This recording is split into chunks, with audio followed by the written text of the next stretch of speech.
Olá, sejam todos bem-vindos ao Instituto Federal do Norte de Minas Gerais, curso técnico em transações imobiliárias. Estaremos iniciando mais uma etapa do nosso processo de aprendizagem. Eu sou o professor Fábio Eduardo Camelo e vamos trabalhar nesse modo a disciplina de Direito Público e Privado.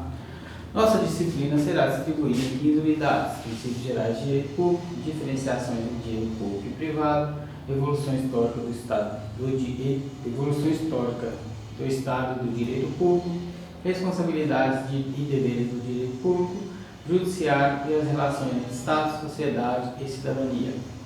O Estado brasileiro, seus poderes judiciário, legislativo e executivo e sua estrutura, União, Estados e municípios. Fundamentos do direito administrativo e princípios básicos da administração, direito constitucional, poder constituinte, interpretação constitucional, teoria dos direitos fundamentais, além de democracia e Constituição Federal de 1988, estrutura e conteúdo, e direitos e garantias fundamentais. Hoje abordaremos 4 temas: direito constitucional, poder constituinte, interpretação constitucional e teoria dos direitos fundamentais. Vamos dar início à nossa terceira aula, onde iremos abordar inicialmente direito constitucional e vamos iniciar nossa discussão definindo o que é direito constitucional. Este é o ramo do direito público interno dedicado à análise e interpretação das normas constitucionais. Tais normas são comprometidas, ou melhor, são compreendidas como o ápice da pirâmide normativa de uma ordem jurídica, consideradas leis supremas de um Estado soberano e têm por função regular, delimitar o poder estatal, além de garantir os direitos considerados fundamentais. O direito constitucional é destacado por ser fundamentado na organização e no funcionamento do Estado e tem por objeto de estudo a Constituição política desse Estado. Em outras palavras, o direito constitucional busca interpretar as normas fundamentais do Estado, a sua organização, estrutura, política, bem como os limites de atuação e os princípios fundamentais que norteiam, e justamente por isso é tratado dentro do ramo do direito público. A palavra Constituição deriva do verbo latino constituire, que significa estabelecer definitivamente. Este vocábulo tem muitos significados, mas há um sentido primário. A Constituição é lei fundamental ao Estado e ao seu povo, ditando ao primeiro os limites de atuação como forma de proteger ou tutelar o segundo. E além disso, não podemos considerar o direito constitucional como apenas o ramo do direito público, mas sim considerá-la a matriz de toda a ordem jurídica de um Estado. Mostraremos um desenho da pirâmide de Hans Kelsen que demonstra a supremacia do interesse constitucional frente a outras normas. Verifica-se que no ápice da pirâmide estão as normas constitucionais. Logo, todas as demais normas do ordenamento jurídico devem buscar seu fundamento de validade no texto constitucional, sob pena de ser inconstitucional. Em outras palavras, toda e qualquer norma inferior tem que manter necessária a relação de conformidade com a norma acima dela. Por consequente, todo ordenamento jurídico infraconstitucional deve guardar uma relação de compatibilidade com as normas constitucionais. O nome técnico disso é relação de compatibilidade vertical. Depois da definição de Constituição, vamos fazer um relatório histórico do surgimento da Constituição. Até meados do século XVIII, as constituições eram costumeiras, baseadas nas tradições, hábitos e costumes do povo, e também baseadas em leis e documentos esparsos, como, por exemplo, a Carta Magna inglesa de João Sem Terra, de 1215, que consubstanciou o acordo entre o rei e o baronato, revoltado com os amplíssimos poderes do monarca, sobre tudo e sobre todos. Posteriormente, em 1689, na mesma Inglaterra, para uma vez mais estabelecer limites ao poder do monarca, foi editada a Bill of Rights. A ideia de Constituição veio a ganhar força quando foi associada a concepções iluministas, como o liberalismo político, representando a ideologia revolucionária do século XVIII. O triunfo das ideias liberais dá-se com a Revolução dos séculos XVII na Inglaterra e XVIII nos Estados Unidos, e na França também, quando se afirmaram os direitos fundamentais e a não intervenção arbitrária do Estado. A partir da segunda metade do século XVIII, inspirado na filosofia sociocontratualista, existe, especialmente durante os séculos XVI e XVIII, compreendeu-se a necessidade da elaboração de uma Constituição escrita, baseada no pacto social, de maneira que ela significasse uma verdadeira expressão contratual da sociedade, devendo por isso ser clara, objetiva, racional e firme, de modo a representar um princípio de maior proteção contra as possíveis e prováveis deformações de caráter autoritário e arbitrário. A primeira Constituição escrita criada pelo Poder Constituinte, em termos similares aos que atualmente são conhecidos, surgiu em 1787 nos Estados Unidos, tendo por base a teoria do contrato social. É bem de ver, contudo, que antes da Revolução Americana e, por conseguinte, bem antes dessa primeira Constituição escrita, todas as 13 colônias americanas já tinham as suas cartas constitucionais. Com a independência dessas colônias, depois transformadas em Estados soberanos, foram publicados documentos formais como a Declaração de Direito do Estado da Virgínia de 12 de 6 de 1776, tomada como a principal modelo da Constituição Federal Americana. Depois disso, a Constituição se tornaria uma instituição política que tinha por objetivo a delimitação do poder, sendo que essa delimitação se operava de maneira extrínseca pela garantia dos direitos naturais e de maneira intrínseca como decorrência da adoção do princípio da separação de poderes, conforme explicitado pela Declaração dos Direitos do Homem de 1789. Segundo o jurista Norberto Bobbio, o Estado moderno, liberal e democrático surgiu da reação contra o Estado absoluto. Para Bobbio, o problema fundamental do Estado constitucional moderno, que se desenvolve como uma antítese do Estado absoluto, é o dos limites do poder estatal. Devemos também falar sobre o constitucionalismo, que é o estudo dos meios utilizados no processo da evolução constitucional ao longo dos tempos. O constitucionalismo moderno tem as suas origens nas revoluções inglesa de 1688, americana de 1776 e francesa de 1789. Embora o seu embrião possa ser encontrado na Carta Magna de João Sem Terra, na Inglaterra, de 1215, posto que nela já se encontravam presentes alguns dos elementos essenciais do moderno constitucionalismo, quais sejam as limitações do poder do Estado e as garantias de alguns dos direitos fundamentais da pessoa humana. O constitucionalismo moderno, cujo nascimento coincidiu com o nascimento do Estado liberal, decorreu assim da ideia e da necessidade de submeter o Estado ao direito, limitando as suas funções, estabelecendo a segurança nas relações jurídicas e garantindo a proteção do indivíduo contra o Estado. É que o Estado, antes das revoluções a que nos referimos, era absoluto. O soberano tudo podia e não se subordinava a ninguém. A partir das condições modernas do Estado e, consequentemente, o soberano vem se submetindo à Constituição e ao princípio da separação dos poderes. Para J.J. Gomes da Montijo, 3 seriam as características principais do constitucionalismo moderno. A primeira, a ordenação jurídico-política estampada em documento escrito, a declaração de direitos fundamentais e seu modo de garantia, a organização do poder político segundo esquemas tendentes a torná-lo limitado e moderno.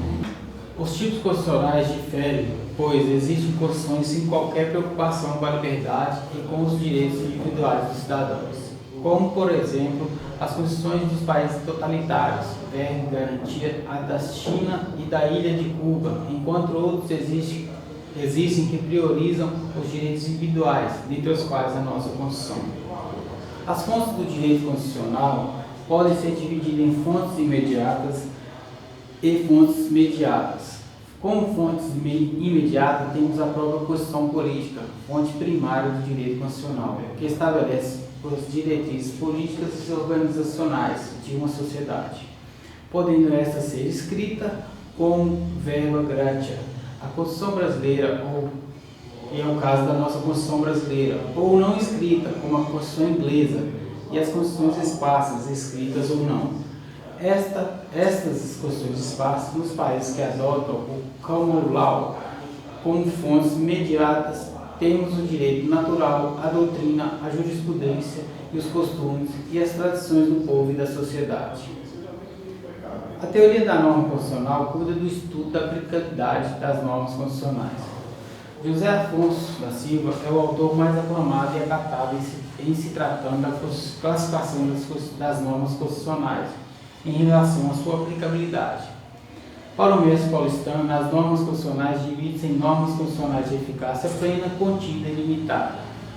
Normas constitucionais de eficácia plena são aquelas que, desde a entrada em vigor da Constituição, produzem ou têm a possibilidade de produzir todos os efeitos essenciais relativamente aos interesses, comportamentos e situações que o legislador constitui diretamente, normativamente quis regular. São, portanto, normas que não necessitam de regulamentação, sendo auto-aplicáveis ou auto-executáveis, como, por exemplo, os remédios constitucionais, os mandados de segurança, o habeas corpus, o mandado de indução e o habeas data.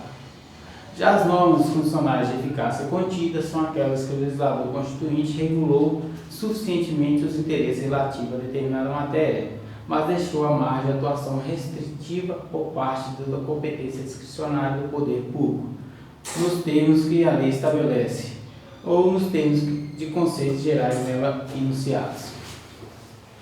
Vale dizer, a matéria constitucional foi devidamente regulada, mas a sua aplicação está condicionada à prévia existência de outra lei específica que a discipline, assim previsto expressamente, como exemplo, o artigo 5º, inciso 13. É livre o exercício de qualquer trabalho, ofício ou profissão, atendidas as qualificações profissionais que a lei estabelecer.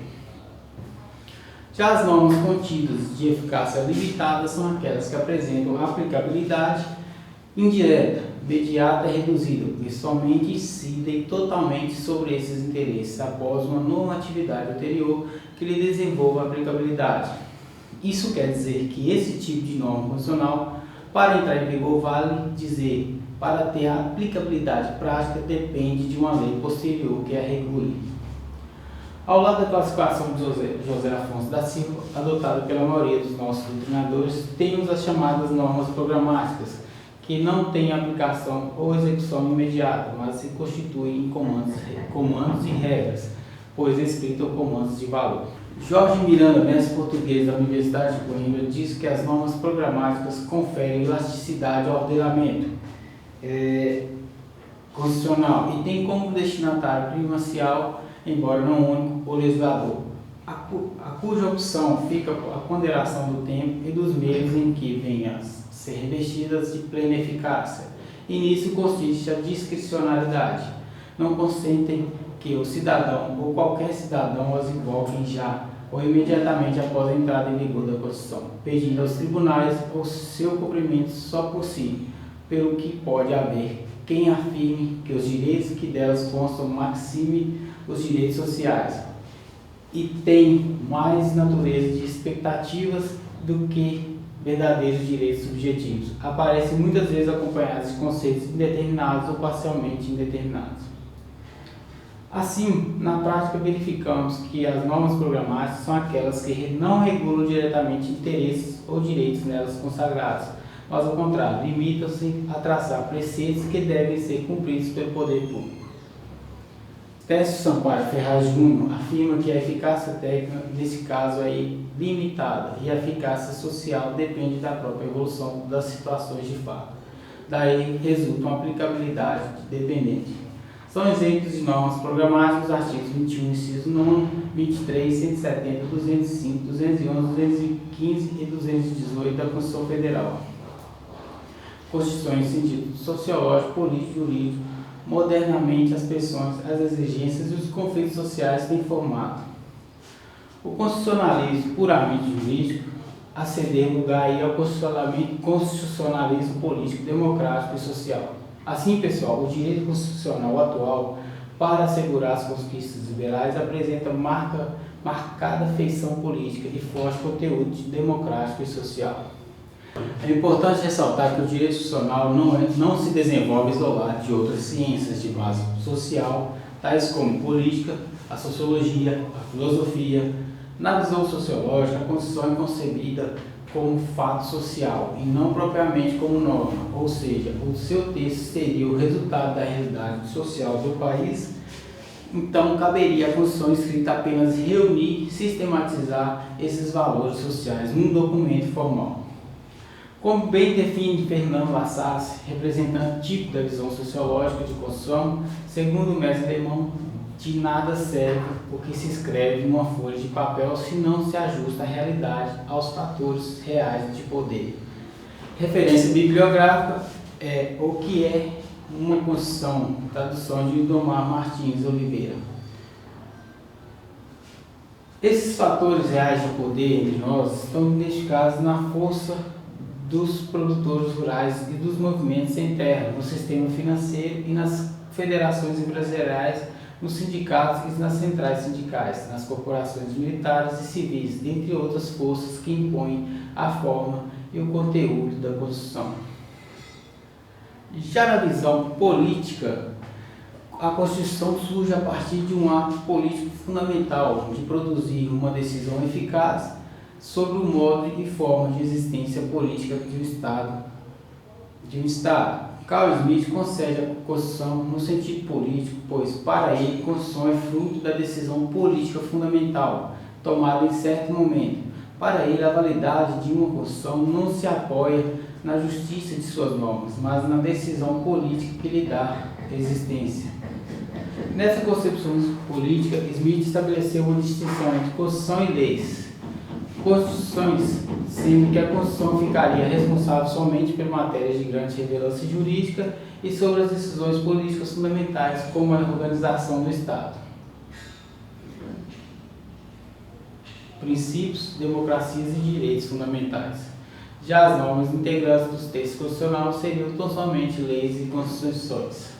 E finalmente o sentido jurídico, agora falaremos um pouco sobre ele. A Constituição no sentido jurídico, que pode ser compreendida de uma perspectiva estritamente formal, apresentando-se como pura norma jurídica, como norma fundamental do Estado e da vida jurídica de um país, paradigma de validade de todo ordenamento jurídico e instituidora da estrutura principal desse Estado.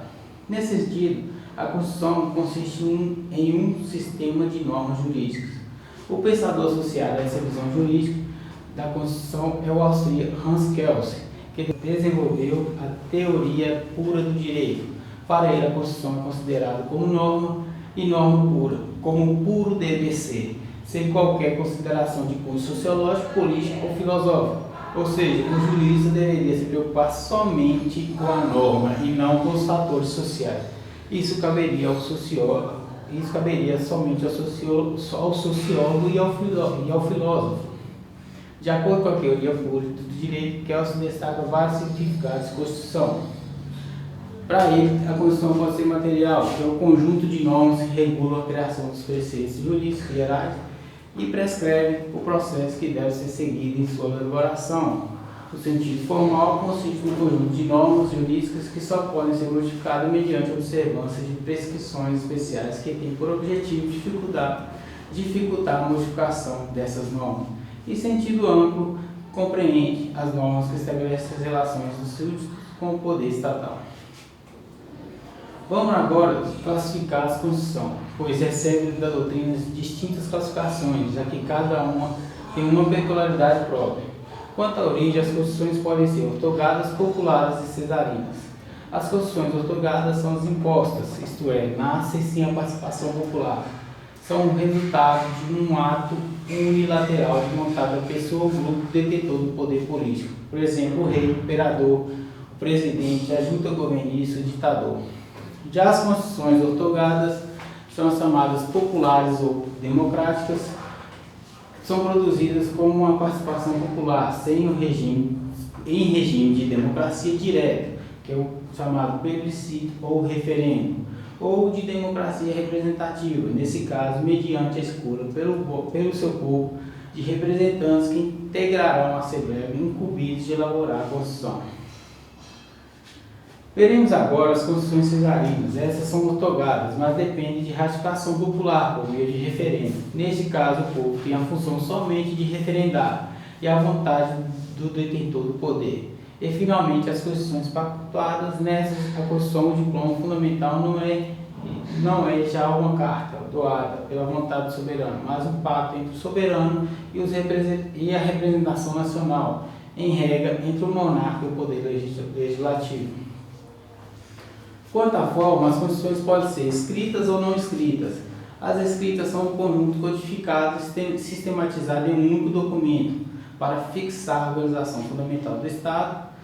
Existem também as normas não escritas ou costumeiras ou históricas. Nelas, as normas constitucionais não constam de um documento único e solene. São textos esparsos, elaborados em épocas distintas, sendo formados por usos e costumes vasos como fontes do direito.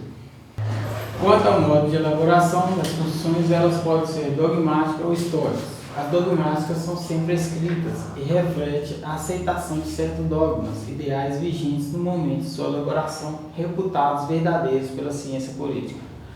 Já as históricas ou costumeiras não são escritas, resultam da lenta formação histórica, do lento evoluir das tradições e fatos políticos.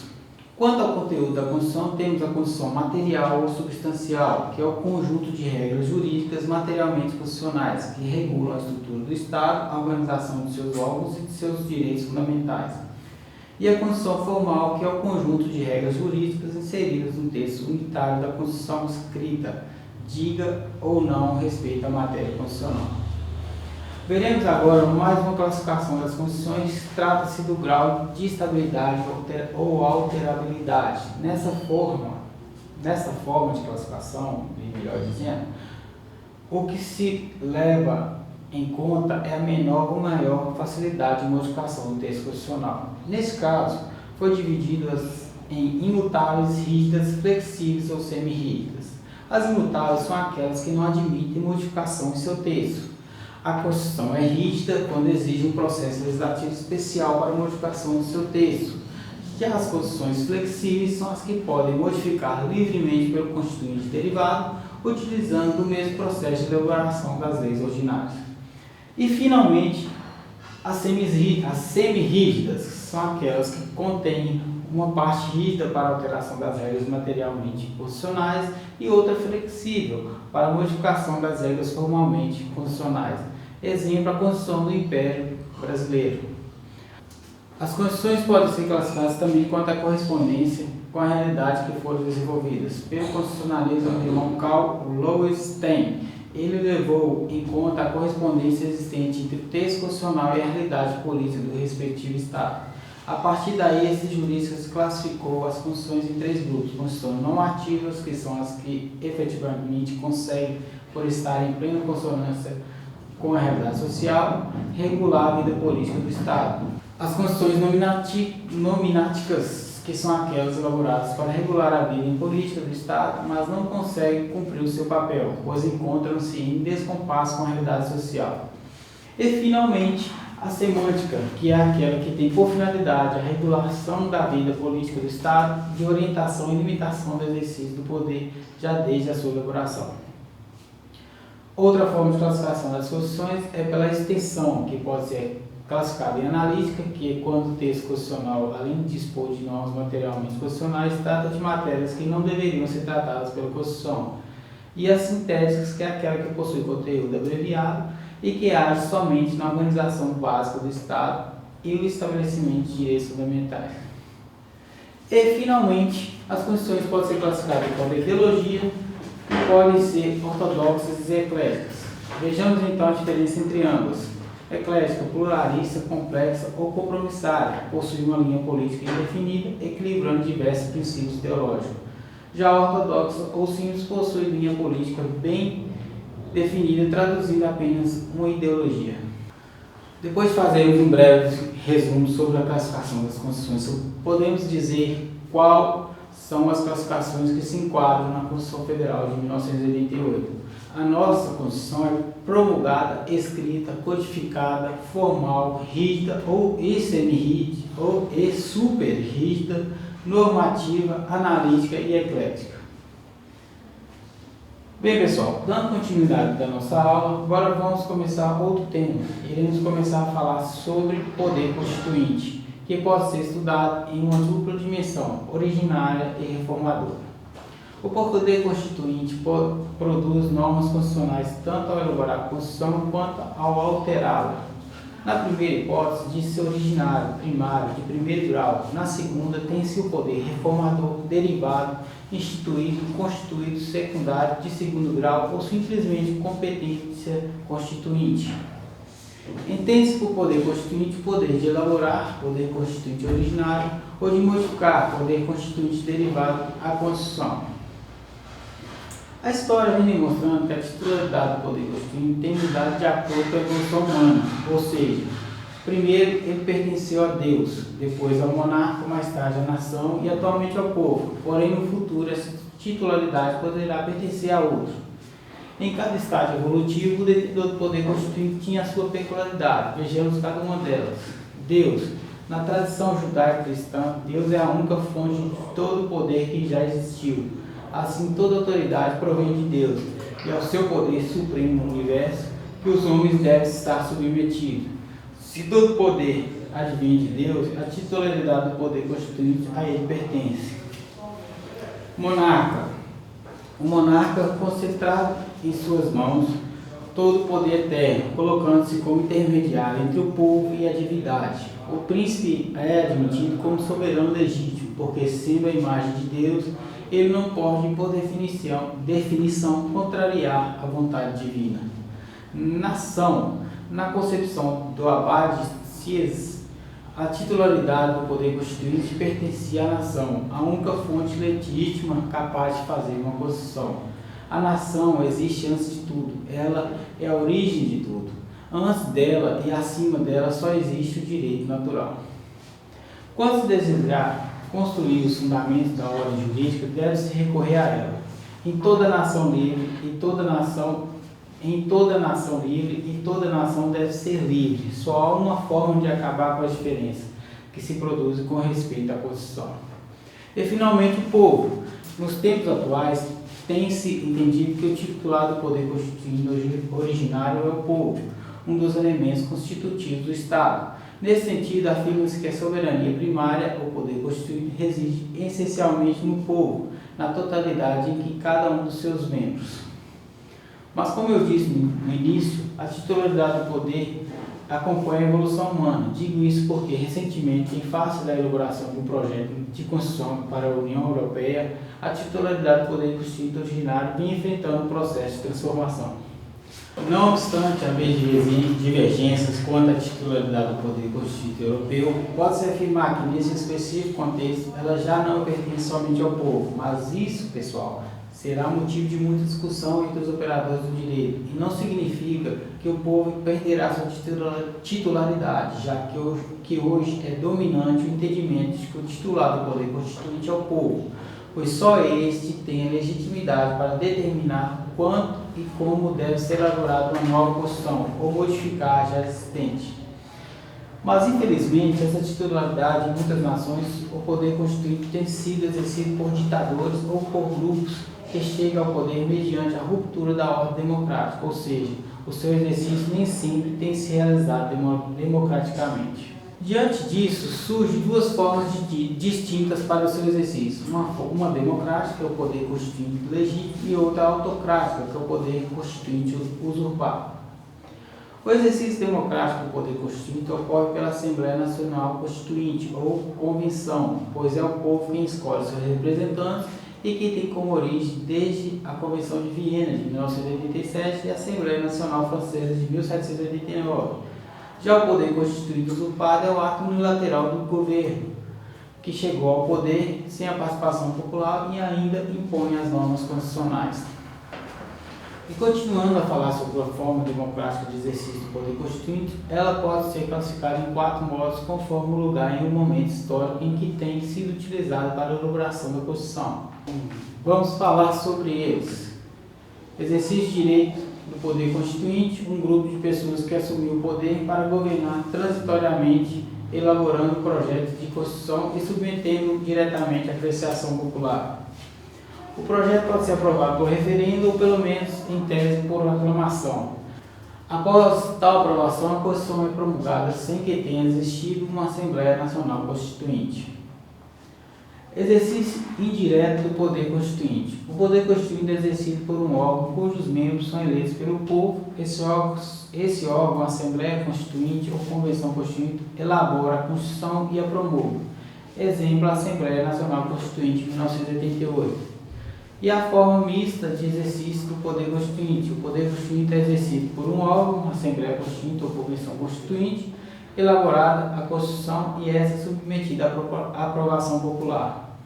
E o exercício pactuado do poder constituinte. O poder constituinte é exercido de forma consensual. O pacto celebrado entre as forças antagônicas faz nascer de forma consensual a Constituição. O equilíbrio de forças, embora precário, gera a Constituição pactuada. Já em relação às nossas Constituições democráticas, essas sempre foram promulgadas diretamente pela Assembleia Constituinte, sem qualquer participação popular direta no ato de promulgação. É importante dizer que, se surgir uma nova Constituição, sendo ela democrática ou usurpada, será sempre obra do poder constituinte. Espécies de poder constituinte. A doutrina reconhece duas espécies de poder constituinte, o originário e o derivado. O primeiro tem o poder de elaborar uma Constituição quando o Estado é novo, poder constituinte histórico, ou quando uma Constituição é substituída por outra, em um Estado que já existe, o poder constituinte revolucionário. E falando mais um pouco sobre o poder constituinte originário, ele possui várias características que podemos usar para identificá-lo. Entre elas, podemos citar, ele é um poder inicial, ou seja, o poder constituinte originário inicia, instaura, inaugura, implanta uma nova ordem jurídica. Como já afirmado anteriormente, ele pode fazer isso a partir do nada, quando cria o Estado, ele dá a primeira Constituição, ou a partir de uma ruptura da ordem jurídica existente, quando estabelece um novo tipo de Estado, ele dá uma nova Constituição, substituindo a anterior. E também o incondicionado. A incondicionalidade refere-se ao procedimento. O poder constituinte cria as regras de acordo com as quais, em seguida, irá trabalhar. Não está condicionada a nenhuma regra jurídica pré-existente, podendo expressar-se por meio da forma que escolher, criar suas próprias regras, regimento interno, as quais irá observar para elaborar a Constituição, a primeira ou uma nova Constituição. Criadas as regras, ele passa a se atualizar, atualizado por elas para elaborar a Constituição.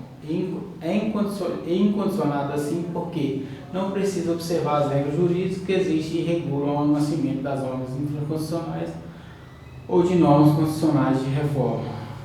O poder constituinte originário não conhece limites para atuar. Ele é livre para escolher os valores que pretende assegurar na Constituição. Por exemplo, pode estabelecer Estado federal ou unitário, instituir ou proibir a pena de morte, restringir o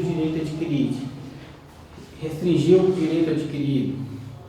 E também o poder reformador, derivado, condicionado e limitado. Trata-se, portanto, de um poder localizado no campo de direito que o Estado produz, não existente por si, visto ter sido criado pelo poder constituinte originário. O poder de reforma da Constituição deriva do poder constituinte originário, que o inseriu na Constituição. Ao contrário do seu criador, ele não implanta uma nova ordem jurídica, apenas atua no sentido de modificá-la. O exercício do poder de reforma constitucional deve observar os critérios estabelecidos na própria Constituição, no artigo 60. O processo de iniciativa, elaboração, discussão, votação e promulgação da emenda à Constituição será aquele estabelecido pelo Poder Constituinte originário, completando, quando for o caso, por novas normas regimentais. Há limites ao poder reformador da reforma constitucional, ele não é livre para agir. As limitações a ele impostas são de várias espécies, processuais, circunstanciais, temporais e materiais. Além desses poderes, há também o poder constituinte derivado recorrente, que é o poder que a Constituição Federal de 1998 dá aos Estados-membros para se auto-organizar por meio da elaboração de suas próprias constituições. É, portanto, a competência atribuída pelo poder constituinte originário aos Estados-membros para criar suas próprias constituições, mas sempre observando as regras e limitações impostas pela Constituição Federal. O poder constituinte originário assegurou ao Estado a cada Estado, comunidade da Federação, o poder de organizar-se e reger-se pela Constituição e pelas leis que adotar, dentro dos limites da Constituição Federal. O artigo 25, ao prever o poder de um Estado-membro organizar-se, concedeu-lhe o poder de criar uma sua própria Constituição, ou seja, criar normas constitucionais estaduais. Por outro lado, no ato das disposições constitucionais transitórias, o Constituinte originário fixou o prazo para a elaboração das Constituições estaduais. Cada Assembleia Constituinte com poderes constituintes elaborará a Constituição do Estado no prazo de um ano, contado da promulgação da Constituição Federal, obedecidos os princípios dessa Constituição. Vamos estudar agora a hermenêutica constitucional. Tem por objetivo o estudo das técnicas de interpretação da Constituição. Por isso, devemos fazer uma análise dela, pois tem a finalidade de fornecer os princípios básicos que os operadores de direitos devem aprender o sentido das normas constitucionais. Já a interpretação constitucional consiste no desvendar do significado da norma, com vistas à aplicação em um determinado caso concreto. A hermenêutica estabelece os princípios para se interpretar as regras constitucionais, que são os seguintes: princípio da supremacia da Constituição, princípio da unidade da Constituição, princípio da imperatividade da norma constitucional, princípio da simetria constitucional, princípio da presunção de constitucionalidade das normas infraconstitucionais e os princípios e os infraconstitucionais, que são os princípios da supremacia das normas constitucionais. Vamos começar pelo princípio da supremacia das normas constitucionais. Já falamos anteriormente que as normas constitucionais são sempre superiores às demais normas não constitucionais ou infraconstitucionais. É que a norma constitucional ou inferior somente se torna válida na medida que é feita em estrita obediência ao processo legislativo que lhe é adequado e que também preserva o fundamento básico da supremacia das normas constitucionais, que não admite a existência de normas jurídicas conflitantes. Isso quer dizer que, sob o ponto de vista normativo, a Constituição representa o ápice de uma figura piramidal de hierarquização da norma jurídica, ponto discutido anteriormente, que é a chamada pirâmide de Kelsen. Em outras palavras, a Constituição seria um conjunto de normas jurídicas superiores que determina a criação de todas as demais regras que integram o ordenamento jurídico estatal. Para ele, Kelsen, o ordenamento jurídico não é, portanto, um sistema jurídico de normas igualmente ordenadas, colocadas lado a lado, mas um ordenamento escalonado, várias camadas de normas jurídicas. O princípio da unidade da Constituição: nesse princípio, as normas constitucionais devem ser interpretadas de modo a se evitar qualquer tipo de contradição entre si. Isso porque a Constituição não é um aglomerado de normas constitucionais isoladas, mas, ao contrário disso, forma um sistema orgânico no qual parte tem de ser compreendida à luz das demais. J.J. Gomes Ganutilho ensina que este princípio obriga o intérprete a considerar a Constituição na sua globalidade e a procurar harmonizar os espaços de tensão existentes entre as normas constitucionais a concretizar. Diante dessa visão unitária, fica consagrada a dependência mútua entre as normas constitucionais. O princípio da imperatividade ou da máxima efetividade da norma constitucional sendo a norma constitucional de ordem pública e de caráter imperativo, emana que é a vontade popular. O intérprete deve conferir o máximo de efetividade no momento de sua aplicação. Para Rui Barbosa, a hermenêutica da norma constitucional devia ser o mais amplo possível, pois para ele, nas questões de liberdade, na inteligência das garantias constitucionais, não cabe hermenêutica restritiva. E o princípio da simetria constitucional: este princípio postula que haja uma relação simétrica, harmônica entre as normas jurídicas da Constituição Federal e as regras estabelecidas nas Constituições estaduais e mesmo nos municípios. Isso quer dizer que o sistema federativo, ainda que os Estados-membros e os municípios tenham capacidade de auto-organizar-se, essa organização se sujeita aos limites estabelecidos pela própria Constituição Federal. Assim, pelo princípio da simetria, os Estados-membros se organizam obedecendo ao mesmo modelo constitucional adotado pela União. Por esse princípio, por exemplo, as unidades federativas devem estruturar seus governos de acordo com o princípio da separação dos poderes. E o princípio da presunção de constitucionalidade das normas infraconstitucionais. Segundo esse princípio, todas as normas jurídicas infraconstitucionais possuem a presunção de constitucionalidade, até que o controle judicial se manifeste em contrário. Trata-se, portanto, da presunção jurisditanto, o que significa que a norma infraconstitucional são as leis que não estão no texto constitucional, possuem eficácia jurídica até que se prove o contrário.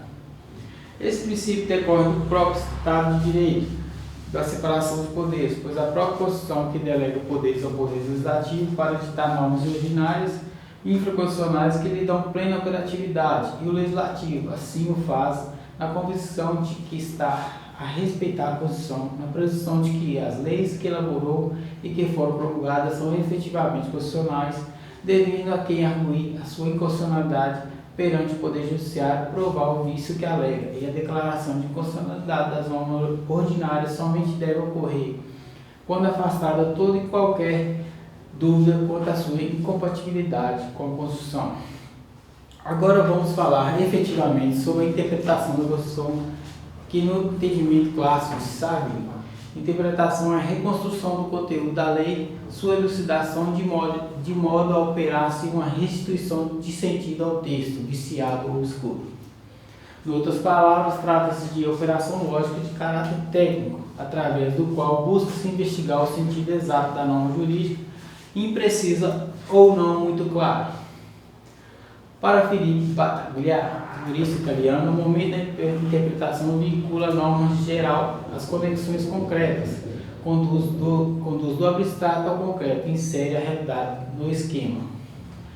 Porém, Reis-Fried adverte que os problemas de interpretação constitucional, em certa medida, são mais amplos e complexos do que aqueles afetos à lei comum, até porque, sob certa ótica, também repercutem sobre todo o ordenamento jurídico. As formas de interpretação das normas constitucionais, tanto o cidadão quanto o Poder Legislativo e Judiciário, têm suas formas de interpretação. Os cidadãos têm o direito de buscar interpretar a Constituição, as normas constitucionais. O Poder Legislativo faz quando elabora uma lei complementar à Constituição, ou mesmo quando estabelece regras para suas futuras interpretações. Já o Poder Judiciário interpreta a norma constitucional quando instado por uma ação direta de constitucionalidade, chamada ADIM, ou mesmo por uma ação declaratória de constitucionalidade, ADC, onde emite uma decisão. Dando continuidade à nossa aula, veremos agora que existem várias fontes de interpretação constitucional. Entre elas, podemos falar de interpretação autêntica, que ocorre quando o legislador constituinte interpreta as normas constitucionais por ele mesmo, elaboradas. Nessa interpretação, o legislador constituinte busca extrair o verdadeiro significado da norma jurídica, revelando o âmbito de sua atuação.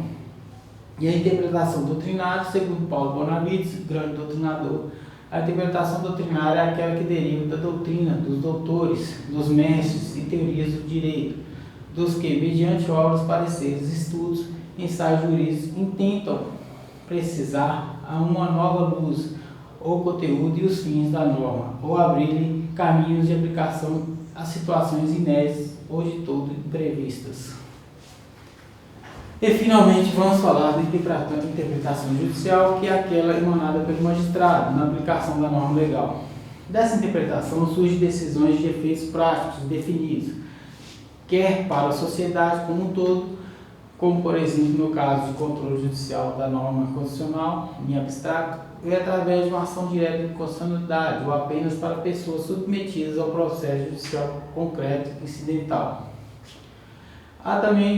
Existem também os chamados métodos clássicos de interpretação constitucional, que são as diferentes possibilidades de se analisar as normas constitucionais dentro de um plano metodológico, que são os seguintes: da interpretação gramatical literal, que é o meio através do qual busca-se aferir o significado literal da norma jurídica por meio de uma interpretação que leve em consideração o exame das palavras e das regras gramaticais vigentes à época da elaboração do texto legal.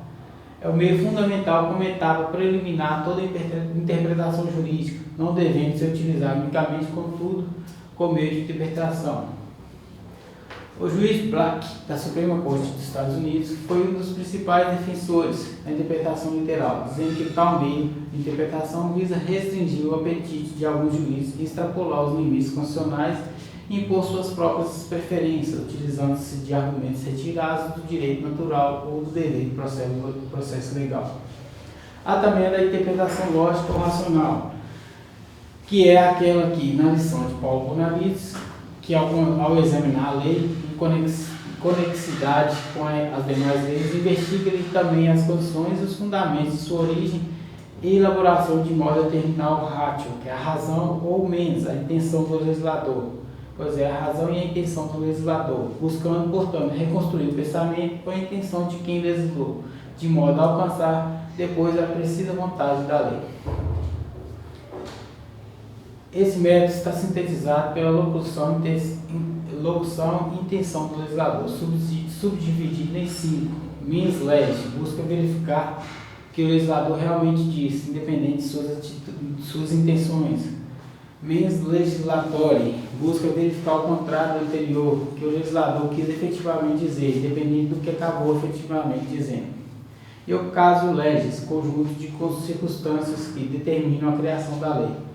O argumento, ao contrário, sendo componente da interpretação lógica que utiliza o fato de que a lei sempre faculta a conclusão pela exclusão, dada a regra hermenêutica que afirma que as exceções devem vir sempre expressas. E, por fim, o argumento fortiori, podendo ser resumido pela máxima do direito, segundo o qual quem pode mais, pode por menos. Esse método de utilização deve ser utilizado imediatamente após a interpretação gramatical ou literal, independente da aparente solução definitiva que possa ter sugerido ao intérprete. As normas jurídicas estão dispostas em capítulos, títulos, livros e artigos, onde se encontram indicados o assunto e, consequentemente, o direito tutelado. A interpretação sistêmica, ou melhor, sistemática, assim, consiste no propósito de resolver os eventuais conflitos de normas jurídicas, examinando-as sob a ótica de sua localização junto ao direito que tutela. Com esse método, devemos interpretar a norma constitucional vendo como um algo lógico e harmônico. Desastre, a interpretação de Constituição deve ser feita de modo a permitir que as normas constitucionais sejam compatíveis entre si. E também temos a interpretação histórica, que é o método através do qual o intérprete busca conhecimento evolutivo histórico da ambiência em que se originou a lei e da linguagem utilizada na redação do texto legal, de modo a se chegar à essência do dispositivo normativo, o verdadeiro significado da lei. Há também a interpretação sociológica ou teológica, que busca a interpretar as leis com vista à sua melhor aplicação na sociedade. Esse tipo de interpretação, no dizer de Zimmermann, permite a alteração da ratio-legis, possibilitando ao intérprete conferir um novo sentido à norma, contrapondo-se ao sentido original da mesma e otimizando o cumprimento da sua finalidade. Afirma com propriedade o professor Hitzfeld que, por essa razão, deve ser sempre observado em último lugar, evitando os elevados riscos de que o intérprete acaba se confundir com o próprio legislador, criando normas jurídicas onde não existem ou, no mínimo, perturbando o verdadeiro significado das já existentes. Então, pessoal, estamos chegando ao final da nossa teleaula de hoje. Bom, agora que vocês já viram um pouco sobre direito constitucional, poder constituinte, interpretação constitucional, vamos então exercitar um pouco. Temos aqui ao final da unidade 1 uma atividade que deverá ser desenvolvida por vocês. Lembre-se que o tutor está à disposição para auxiliá-los nas suas dificuldades. Podem também contar comigo. Vamos à atividade 1. Duração de 20 minutos. Objetivo: revisar o conteúdo estudado e permitir uma reflexão sobre direito público e privado. Vocês devem responder aos seguintes questionamentos. Responda os exercícios 6, 7, 25, 26 e 26 do material de apoio e obrigado pela presença e participação de todos. E até uma próxima.